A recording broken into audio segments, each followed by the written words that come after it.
Awal mengenai kejadian bahwa di salah satu klub sepak bola, inisial saudara D ya, melaporkan bahwa dirinya pernah disodomi oleh saudara S alias Redi.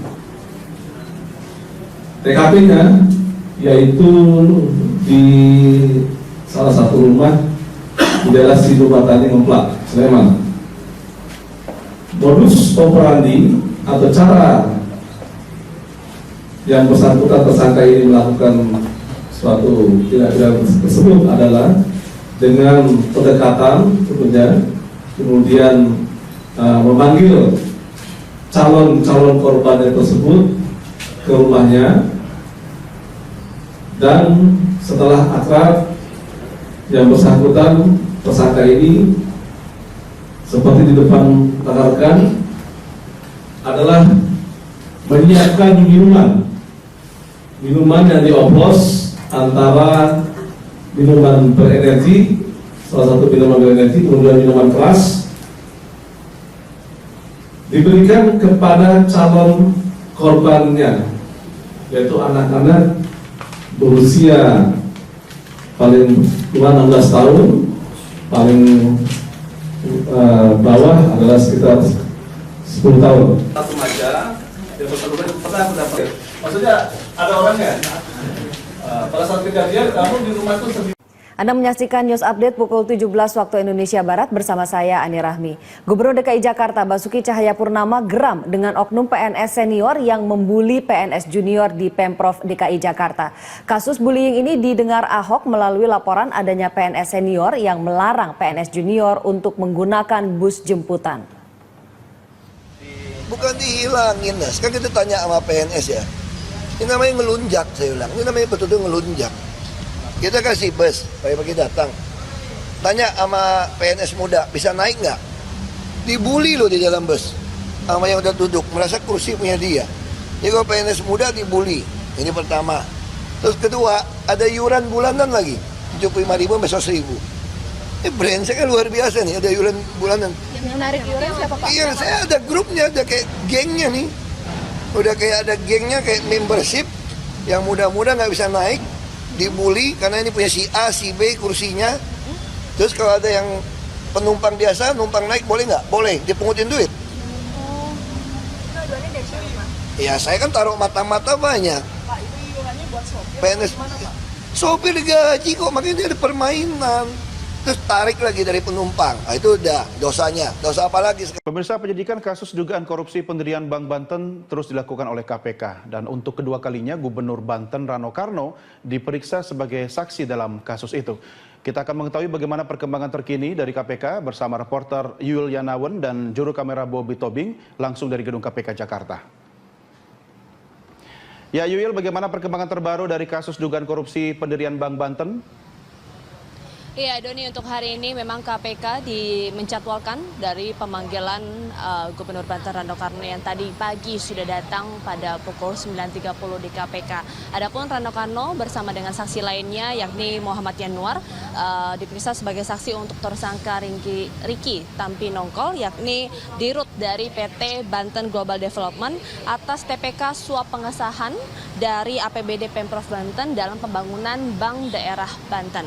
Dan pemeriksaan ini adalah merupakan pemeriksaan yang kedua untuk Rano Karno, dan perkembangan dari penyidikan kasus ini memang KPK masih memeriksa beberapa saksi terkait dari para tersangka yang sebelumnya KPK juga telah menetapkan 3 tersangka dalam kasus ini, diantaranya adalah anggota DPRD Banten dari fraksi PDIP yakni Tri Satya, kemudian ada wakil ketua DPRD Banten dari fraksi Golkar SM Hartono, dan ketiga adalah tadi yang saya sebutkan adalah dirut dari PT Global Development yakni Riki Tampi Nongkol. Dan memang untuk pemeriksaan dan juga penyidikan atas kasus ini dan perkembangannya KPK masih terus menelusuri keterangan dari saksi-saksi.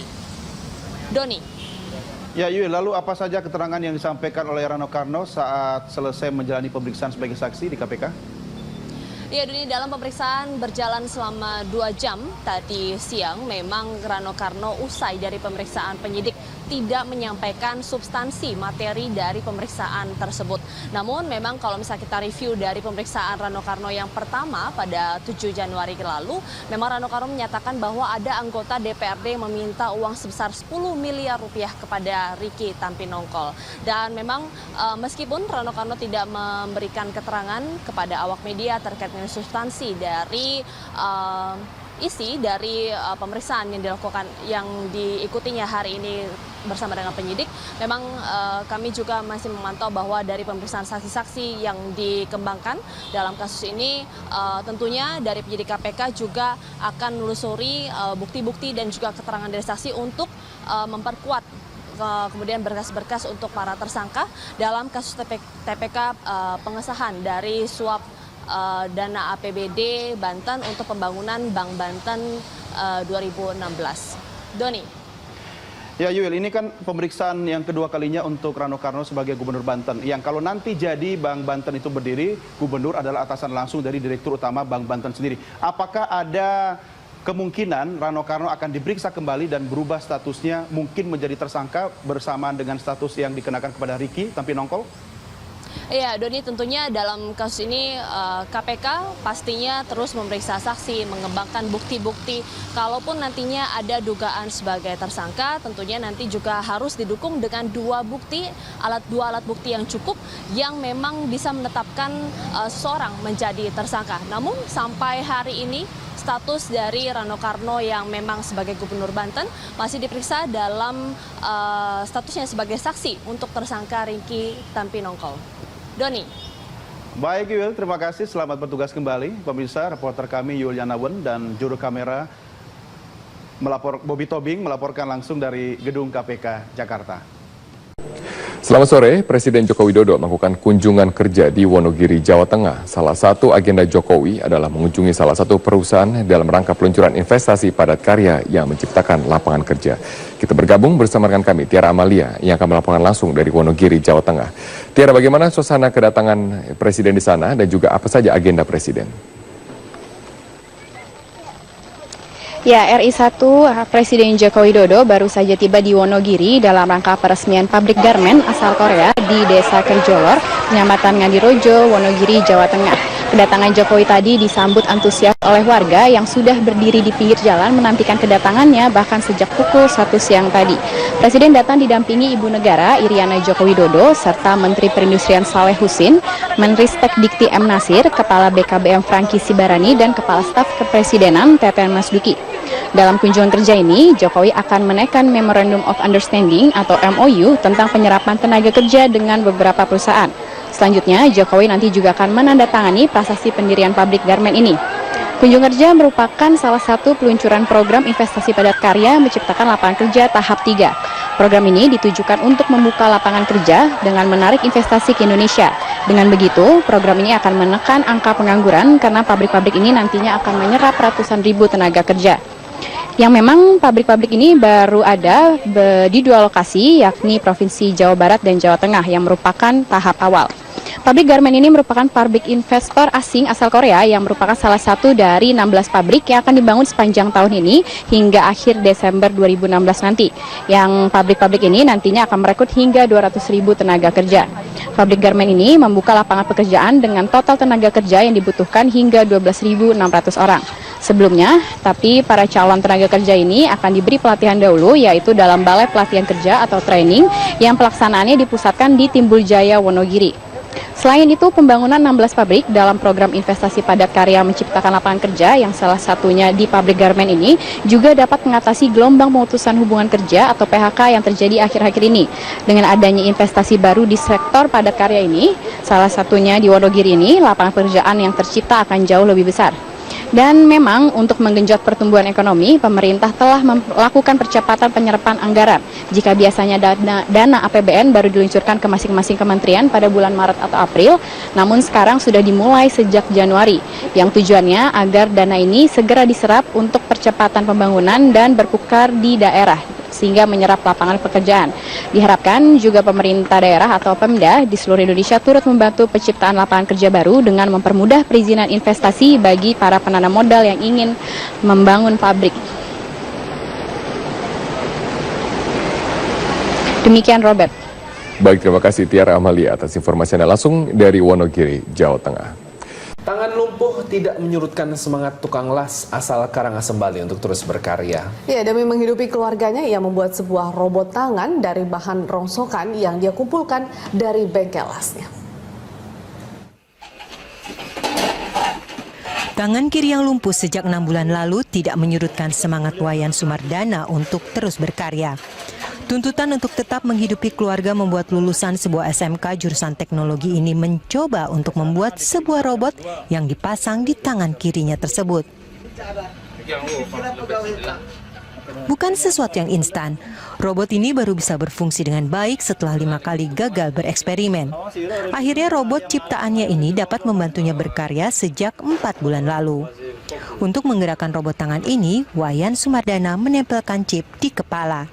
Chip ini berfungsi untuk menangkap sensor perintah yang dikendalikan oleh pikirannya untuk bekerja. Bahan pembuatan robot diambilnya dari barang-barang bekas yang ada di bengkel las miliknya di Desa Nyuh Tebal, Kabupaten Karangasem, Bali. Untuk membeli chips yang dipasangkan di kepalanya, ayah 3 orang anak ini harus membelinya dengan harga 4,5 juta rupiah. Chip ini ia beli secara online di sebuah situs penjualan. Karena saya sakit, makanya saya punya ide untuk buat alat ini gitu. Dulu kan pakai tali kan, gigi saya hilang 1. Nah, semenjak itu saya pikir-pikir, oh lebih baik pakai tangan besi aja kan gitu. Ada yang menginspirasi robotnya ini? Menginspirasi? Kalau menginspirasi, dulu kan saya udah pernah punya robot pekerja. Kan saya punya 3 tenaga, masing-masing orang tuh punya 1 asisten. Elektroda yang nempel ke kepala saya. Itu fungsinya untuk gitu, udah ngambil sinyal kecil-kecil gitu. Kalau dites pakai alat apapun jarang ketemu. Sulit nyari gini alatnya gitu. Dari sana dimasukin ke sini, ke depan ini. Dari depan ini kan diperbesar lagi sinyalnya, itu diperbesar, dibawa ke microcontroller di sini gitu, di belakangnya, dibawa ke belakang. Setelah di belakang ditransfer, umpamanya kan saya mau menggerakkan ini kan, yang kesini dia ditransfer gitu. Semuanya sebenarnya aktif dia, tapi tergantung keperluan gitu. Makanya kalau enggak dia aktif terus tangan saya gini. Makanya dia kadang-kadang ya kalau di dinamo gini kan dikonsletin dia diam. Magnet, semua magnet aktif kan, diam deh gitu. Ngunci, tapi di waktu ngunci itu ini dia ngabisin baterai banyak. Mendudukan sebelum punya tangan besi.